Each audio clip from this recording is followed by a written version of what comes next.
கைக்கூலி அக்கா இந்தியாவுக்கு வந்து ஒரு காலத்தில் தங்க பெண்மணின்னு வர்ணிக்கப்பட்ட தகர பெண்மணியாக மாறிடுச்சு. அதை வச்சு ஆட்டையை முடிச்சு விட்டாங்க போகத்தை கலந்துக்கிறாம. ஒரு பெண்ணுக்கு துரோகம் பண்ணுவாங்க. அவங்க எவ்வளோ பெரிய ஆள்.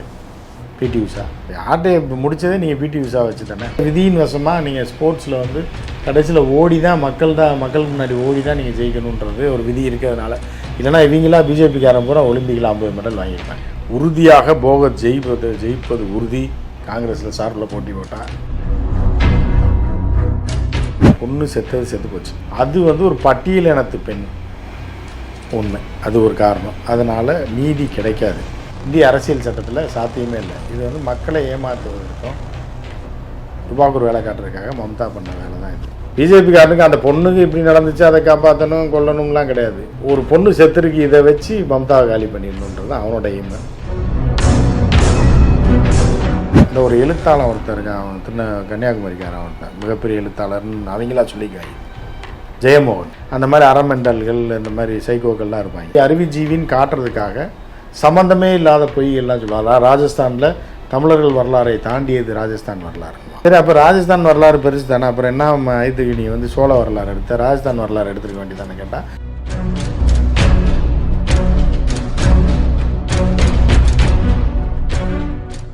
தமிழ்மிட் நேயர்களுக்கு வணக்கம். இன்றைய நேர்காணலின் சிறப்பு விருந்தினர் மூத்த பத்திரிகையாளர் திரு உமாபதி அவர்கள். வணக்கம். வணக்கம்மா. காஷ்மீர் ஹரியானாவில் வந்து தேர்தல் நடக்க போகுது. ஸோ ஹரியானாவில் அங்கே வந்து காங்கிரஸ் வேட்பாளராக வினேஷ் போகத் அவர்களை நியமிக்கிறதுக்கு வாய்ப்பு இருக்குது, நியமிக்கலாம் வேட்பாளராக அப்படிங்கிற மாதிரியான தகவல்கள்லாம் வருது. இதை நீங்கள் எப்படி பார்க்குறீங்க? அதான் ராகுலை பார்த்துருக்காங்க அமெரிக்கா போகிறதுக்கு முன்னாடி.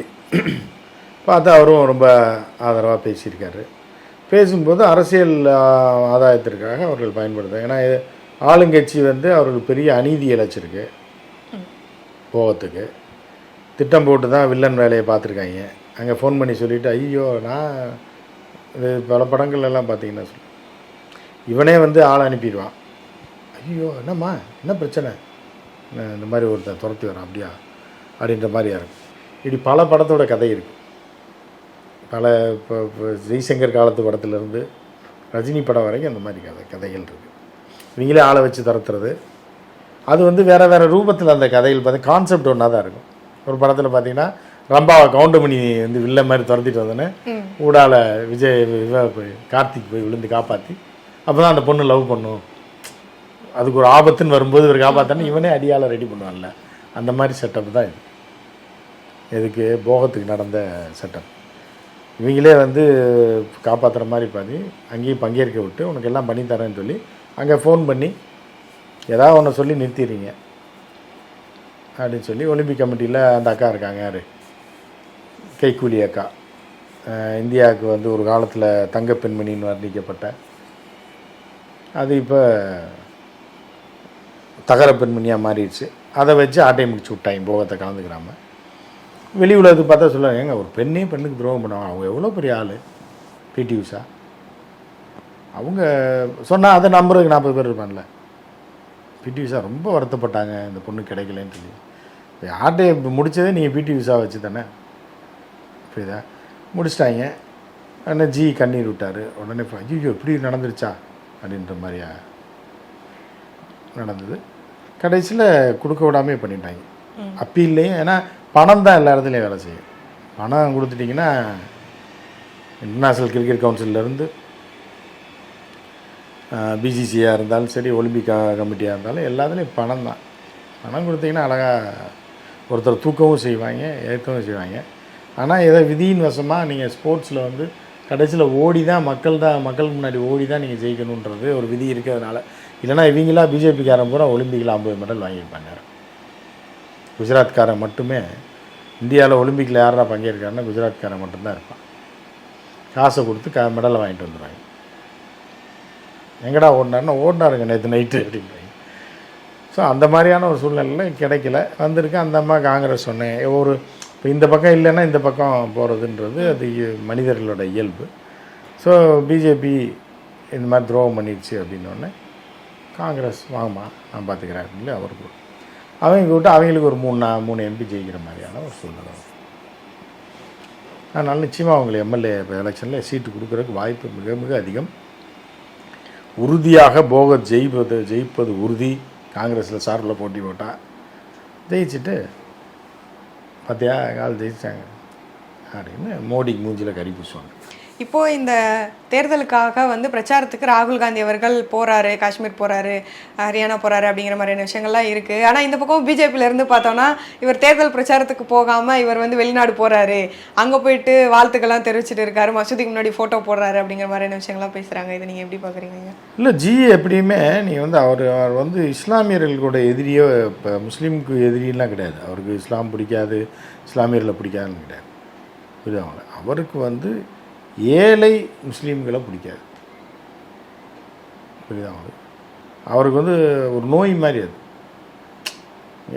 என்ன சக்காப்பாரு அவன் பாரு. நீ வந்து முஸ்லீம்னா அவருக்கு எப்படி இருக்குன்னா பெரிய பள்ளிவாசலாக இருக்கணும், பிரம்மாண்டமாக இருக்கணும். அந்த மன்னர் ஒரு முஸ்லீமாக இருக்கான் அப்படின்னா அவன் கிட்டத்தட்ட ஒரு அதில் 5 லட்சம் கோடி சொத்து வச்சுருக்கணும், 2 லட்சம் கோடி நாள் இருக்கணும். பெரிய பணக்காரனாக இருந்தான்னா கட்டி பிடிப்பார். அது ஏழை முஸ்லீமாக இருந்தால் துரத்தி விட்டுருவார். அதே மாதிரி குஜராத்திகள் அப்படித்தான். ஏழை குஜராத்தியை வந்து தீயை வச்சு கொளுத்திடுவாங்க. பணக்கார குஜராத்திகள் வைர வியாபாரிகளுக்கு தான் அவர் செய்வார். இது வந்து அவர் ஆரம்பத்துலேருந்தே அவர் பண்ணிகிட்டு இருக்கிறது தானே. இப்போ புதுசாக ஒன்றும் பண்ணலையே. பள்ளிவாசலுக்கு போகிறதோ முஸ்லீம்களை கட்டி பிடிக்கிறதோ அவர் இன்றைக்கினே என்ன பண்ணார்? புரூனே சுல்தானை மட்டுமா கட்டி பிடிச்சார்? சவுதி இளவரசரை கட்டி பிடிக்கலையா? அப்துல்லா கட்டி பிடிக்கலையா? இல்லை, இங்கே மலேசியா பாமாயில் விற்க வந்த மலேசியா பிரதமரை கட்டி பிடிக்கலையா?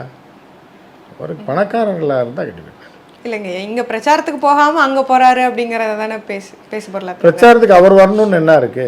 இல்லை, இங்கே தமிழ்நாட்டுக்கெலாம் வர்றாரு, அப்போ அங்கே அந்த பக்கம் போகாமல் இல்லை. அங்கே இப்போ காஷ்மீர்னா அவர் கொஞ்சம் யோசிச்சு தான் போவார். காஷ்மீர், பஞ்சாப், ஹரியானா எல்லாம் கொஞ்சம், ஏன்னா அவங்க ஏற்கனவே வந்து மரண பயத்தை காட்டி விட்டுருக்காங்க. அதனால போக மாட்டார். ஆபத்தான இடத்துக்கெலாம் போக மாட்டார், இதுக்கெல்லாம் போக மாட்டார். நார்த் ஈஸ்ட்டுக்கு போகவே மாட்டார். சில இடங்கள்லாம் வச்சுருக்காரு. இந்தியாவில் வந்து ஒரு பாதி இடத்துக்கு தான் அவர் போவார். தமிழ்நாடு, கேரளா, கர்நாடகா, ஆந்திரா, இப்போ மகாராஷ்டிராக்கே போகிறதுக்கு யோசிக்கிறார். ஏன்னா சிலை விழுந்துருச்சுல, காரி துப்புவாங்க. அந்த மாதிரியான இப்போ சிலைக்கு மன்னிப்புலாம் கேட்டிருக்காரு. சிலை விழுந்துருச்சு, காலோட அடியோட பேர்ந்து விழுந்துருச்சு. ஸோ இப்போ இதுவே அவருக்கு வந்து கொஞ்ச நாள் அதை மறக்கட்டுன்றக்காக தான் இப்போ அங்கே போயிருக்காரு. போய் அப்புறம் இது பண்ணி வருவார், சுற்றி வருவார். ஒரு 10 நாள் அதுதான் தேர்தலில் தள்ளி வச்சிட்டாங்க. செலவு விழுந்துருச்சு, போனால் கழுவி ஊற்றுவான், தோக்கடிச்சிடுவான். அப்போ என்ன பண்ணலான்னா, எலெக்ஷன் கமிஷன் முதலாளிக்கு அடித்து கேட்டிருக்கோம். அவங்க முதலாளிக்கு தள்ளி என்ன பண்ணலாம், மறக்கணுமே. எதுனா 10 நாளில் மறந்துடுவாங்க சார். 10 நாளில் ஒரு 20 நாள் ரொம்ப ஃபுல்லாக மறக்கட்டும். சரி, அப்போ 1 மாதம் தள்ளி வச்சுருவோம்.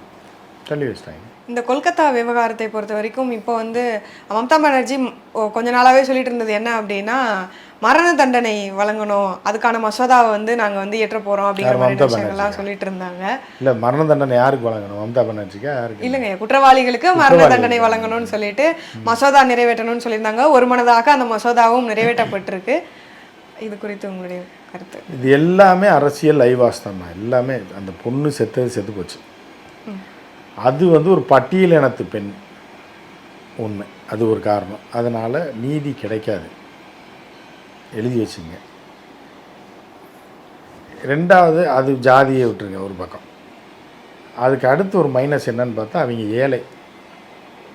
எங்கள் அப்பா கஷ்டப்படுற ரிக்ஷா ஆட்டோ ஓட்டிகிட்டு இருந்தார். அப்புறம் எப்படி நீதி கிடைக்கும்? மம்தா பானர்ஜியாக இருந்தாலும் கிடைக்காது, மோடிஜியாக இருந்தாலும் கிடைக்காது. இதுதான் வந்து உண்மை. ஏழைகளுக்கு வந்து நீங்கள் நீதி கிடைக்காது. பவர்ஃபுல்லாக இருந்தாங்கன்னா கிடைக்கும். இந்த மசோதாலாம் இப்போ நிறைவேற்றிருக்காங்களே, நிறைவேற்றி வீட்டில் வச்சுக்க வேண்டியதான். மசோதா நிறைவேற்றி என்ன பண்ணுறது?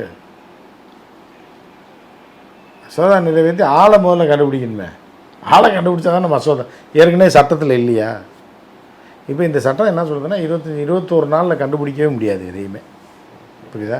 இந்திய அரசியல் சட்டத்தில் சாத்தியமே இல்லை. இது வந்து மக்களை ஏமாற்றுவதற்கும் துபாக்கூர் வேலை காட்டுறதுக்காக மம்தா பண்ண வேலை தான் இது. புரியுதா அவங்களுக்கு? 21 நாளில் எந்த வழக்கையும் விசாரிக்க முடியாது. அப்போ 21 நாள் நீங்கள் டார்கெட் வச்சிங்க அப்படின்னா, அந்த 20 நாள் அந்த குற்றவாளி தாக்கு பிடிச்சிட்டான்னா வெளில வந்துடும். புரியுதா அவங்களுக்கு? ஒன்றுமே சொல்லாமல் இருந்தான்னு வைங்க, 20 நாள் தாக்கு பிடிச்சிட்டான்னா, இல்லை தப்பி ஓடி தலைமுறை ஆகிட்டான்னு வைங்க, அந்த சட்டமே செல்லாமல் ஆயிடும். சட்டத்தில் இன்னும் பல விஷயங்கள் இருக்குது. இதெல்லாம் வந்து சும்மா ஒரு ஏமாற்று வேலை. மம்தா பானர்ஜி வந்து இருக்கவங்க பூரா டைவர்ட் பண்ணி விட்டு ஏதோ பண்ணுறதுக்கான ஒரு வேலையாக தான் இதை பார்க்கணுமே தவிர அரசியலில் தப்பிக்கணும், தனக்கு பெரிய ஒரு கரை ஏற்பட்டுருச்சு, அதை பிஜேபிக்காரன் கையில் எடுத்து பிஜேபிக்காரனுக்கு அந்த பொண்ணுக்கு இப்படி நடந்துச்சு அதை காப்பாற்றணும் கொல்லணும்லாம் கிடையாது. ஒரு பொண்ணு செத்துருக்கு, இதை வச்சு மம்தாவை காலி பண்ணிடணுன்றது தான் அவனோட எய்மு. மம்தாவோட எய்மு ஒரு பொண்ணு செத்துருச்சு, இதை வச்சு பிஜேபிக்காரனை காலி பண்ணுன்ற அதோட எய்மு. இவங்க 2 பேரும் போடுற கோழித்தலை சண்டையில் எவனோ ஒருத்தன் மூஞ்சி மோர உடஞ்சிடுன்ற மாதிரி இந்த பொண்ணோட வாழ்க்கை வாழலாம், செத்ததுதான்ற மாதிரி. ஐயா, IC 814 த கந்தஹார் ஹைஜாக் அப்படிங்கிற ஒரு வெப் சீரிஸ் வந்து இப்போ நெட்ஃப்ளிக்ஸில் வந்து அது மிகப்பெரிய சர்ச்சைக்குள்ளாயிட்டு இருக்கு. அதை வந்து மத்திய செய்தி ஒலிபரப்புத்துறை அமைச்சகம் வந்து இப்போ அதுக்கு வந்து சம்மன்லாம் அனுப்பி இதுக்கு வந்து நீங்கள் விளக்கம் கொடுக்கணும் அப்படிங்கிற மாதிரியான விஷயங்கள்லாம் கேட்டிருக்காங்க.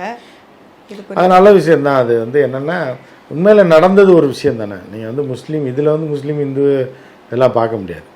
ஃப்ளைட்டை கடத்தினவன் யார்? 6 பேர். அந்த 6 பேர் பேர் என்ன அதை சொல்லணும். அதை விட்டுட்டு வேற ஒருத்தனை திருச்சி விட்டு உள்ளே கோர்த்து விடுற மாதிரி இருந்ததுன்னா அது தப்பாக போயிடும். ஸோ அது சட்டப்படி அவங்க என்ன உண்மையோ அதைப்படி செய்வாங்கன்றதான் நம்ம பார்க்க முடியும். இதில் வந்து அவங்களுடைய உண்மையான பெயர் முஸ்லீம் பெயர்களாக இருந்தாலும் கூட அவங்களுக்குள்ள இன்ட்ராக்ட் பண்ணிக்கிறதுக்காக போலியாக வந்து இந்துக்கள் பெயரை பயன்படுத்தியிருந்தாங்க அப்படின்னு சொல்லி அங்கே உள்ளே இருந்த பயணிகளில் ஒரு நபரை வந்து சொன்னார் அப்படிங்கிற மாதிரியான தகவல்கள்லாம் வந்து சொல்கிறாங்களே. இல்லை இருக்கலாம், அது எப்படி வேணாலும் இருக்கலாம், அது நம்ம சொல்ல முடியாது, நம்ம பார்க்காம சொல்ல முடியாது. மேஜர் ரவின்னு ஒருத்தர் இருந்தார், அவர் இப்போ திரைப்பட இயக்குனர். அவர் தான் கந்தகாரில் வந்து இப்போ ஆக்ஷன் கமாண்டராக இருந்தார். நீங்கள் அவரை கூட கேட்டிருக்கலாம். நெட்ஃப்ளிக்ஸில் அந்த படம் டைரக்டர் கூட கேட்டு பண்ணியிருந்தா உண்மைத்தனை. ஏன்னா அவரெல்லாம் நேரில் பார்த்தவங்க, இருந்தவங்க, அவர்களை மீட்டு வந்தவர்கள், அது போன்றவர்கள்லாம் இருப்பாங்க. அதே மாதிரி கந்தகார் விமானத்தில் நம்ம குடியாத்தத்துக்காரங்க 3 பேர் மாட்டினாங்க. யார்? இங்கே வேலூர் பக்கத்தில் குடியாத்தம் இருக்குல்ல, அவர்களை பிடிச்சி கேட்டிருந்தா கூட சொல்லி அதில் இருந்த 130 பேர் யாரை கேட்டிருந்தாலும் சொல்லியிருப்பாங்க. இங்கே கூட இருக்காங்க இன்னும். நான் இருக்கேன், அவங்களோட ஒரு 50 வயசுக்கு மேலே 60 வயசு இருக்கும். டூர் போனவங்க, நேபாளுக்கு டூர் போனவங்க 3 பேர் மாட்டினாங்க, நம்ம தமிழ்நாட்டை சேர்ந்தவர்கள். அவர்கள்ட்ட கேட்டால் கூட சொல்லுவாங்க என்ன பேசினாங்கன்னு. ஸோ அவர்கள் என்ன பேசினாங்கன்னு உள்ளே இருந்தவங்களுக்கு மட்டும்தான் தெரியும். அப்போ அதை பொய்யா திரிக்கும் போது அது வழக்கு சந்திச்சு தான் அவன் நெட்ஃப்ளிக்ஸ்.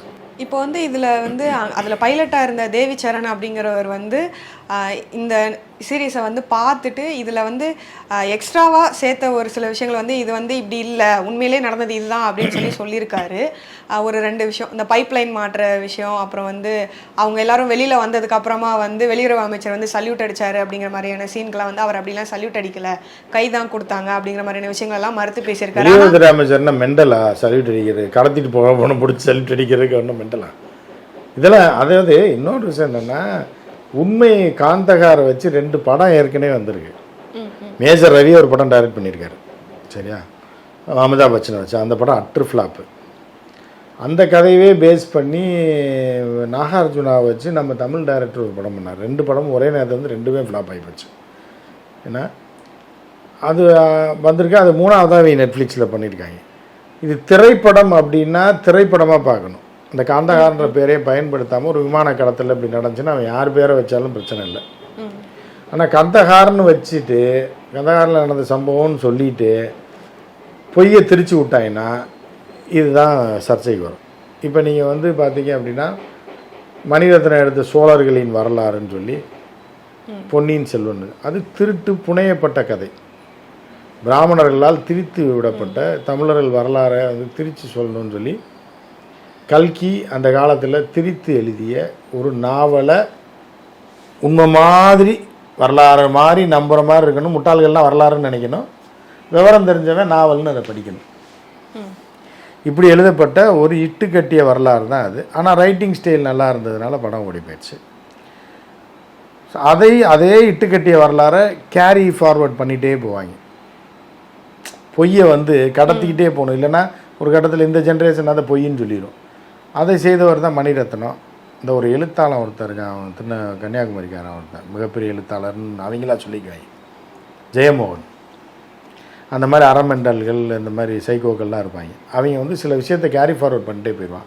அவன் அறிவுஜீவின்னு காட்டுறதுக்காக சம்மந்தமே இல்லாத பொய்யெல்லாம் சொல்லுவாங்க. ராஜஸ்தானில் தமிழர்கள் வரலாறை தாண்டியது ராஜஸ்தான் வரலாறுங்களாம். எங்கடா ஏதாவது எடுத்து போடுறான்னா போட மாட்டாங்க. சரி, அப்போ ராஜஸ்தான் வரலாறு பெருசு தானே, அப்புறம் என்ன இதுக்கு நீ வந்து சோழ வரலாறு எடுத்த, ராஜஸ்தான் வரலாறு எடுத்துருக்க வேண்டியதானே கேட்டால் அதுக்கும் பதில் சொல்ல மாட்டாங்க. அதோட அவங்க காணாமல் போயிடுவாங்க, படத்தை ரிலீஸ் பண்ணி காசு அடிச்சிட்டாங்கன்னா ஓடி போயிடுவாங்க.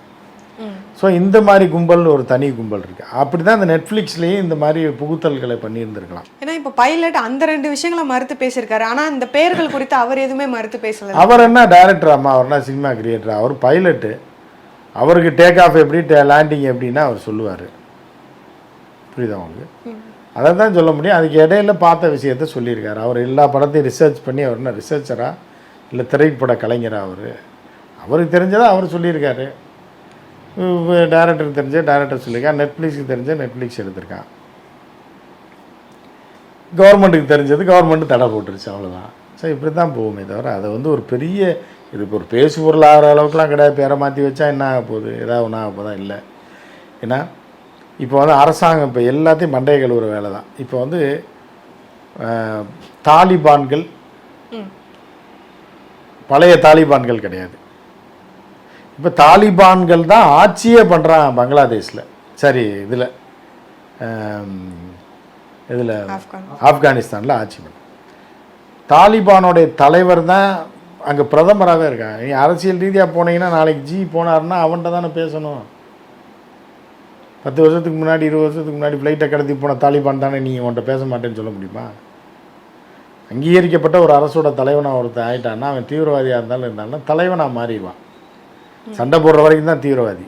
சண்டை போட்டு முடிச்சானா தலைவனாக மாறிடும். அப்போ பழைய கதையெல்லாம் நீங்கள் தோண்ட முடியாது. இப்போ அதுக்கு என்ன பண்ணுறீங்க? நீங்கள் எதுக்கு தூதரகத்தை எங்கே வச்சுருக்கீங்க? தூதரக அதிகாரி எதுக்கு போய் பேசுகிறாரு? எதுக்கு அவன் தீவிரவாதி தானே, ஃப்ளைட்டை கடத்திட்டு போய் இவ்வளோ கொடூரம் பண்ண வந்தானே, அவனுக்கு எதுக்கு கோபம் அனுப்பி விட்டீங்க? அவன் ஊரில் எதுக்கு டேம் கட்டி கொடுத்தீங்க? சரி, அது கூட வேறு அரசாங்கம் நடந்துச்சு ஒரு ஜி வந்த புதுசில். ஸோ அவங்கள பூரா அடித்து துரத்தி விட்டு இப்போ தாலிபான்கள் தான் ஆட்சி பண்ணிக்கிட்டு இருக்காங்க. இப்போ தாலிபான்கள் தான் அமெரிக்கன் ஸ்டைலுக்கு போயிட்டான்.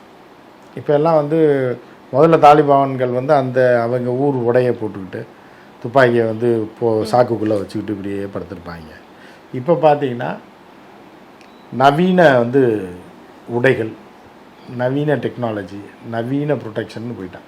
வேறு ரேஞ்சுக்கு போயிட்டுருக்கான். இப்போ 5 வருஷத்துக்கு முன்னாடி இருந்த தாலிபான்கள் வேறு, இப்போ இருக்க தாலிபான்கள் வேறு அப்படின்ற மாதிரி போயிட்டுருக்கு. ஸோ அதுக்காக இப்போ தாலிபான்களே எதிர்த்துருவீங்களா நீங்கள்? அவன் ஏர்போர்ட்டில் கொண்டு போய் ஃப்ளைட்டை இறக்க மாட்டிங்களா? இறக்கலையா? அதுக்கப்புறம் எல்லாமே கால மாற்றத்துக்கு அந்த மாதிரி பழைய கதையை பிடிச்சி தொங்கக்கூடாது. அன்னைக்கு நடந்தது அது, இன்றைக்கி நடக்கிறது இது, அவ்வளோதான். அன்னைக்கு அவன் எதிரி, இன்றைக்கி நண்பன், இன்றைக்கி நண்பன் அன்னைக்கு எதிரி அப்படின்ற மாதிரி தான் உலகமே போயிட்டுருக்கும். ஸோ அதை ஒரே மாதிரி பண்ணோட்டத்தோட பார்க்குறது தப்பு. உங்களுடைய நேரத்தை ஒதுக்கி எங்களுக்காக செலவிட்டமைக்கு நன்றிங்க. நன்றிம்மா.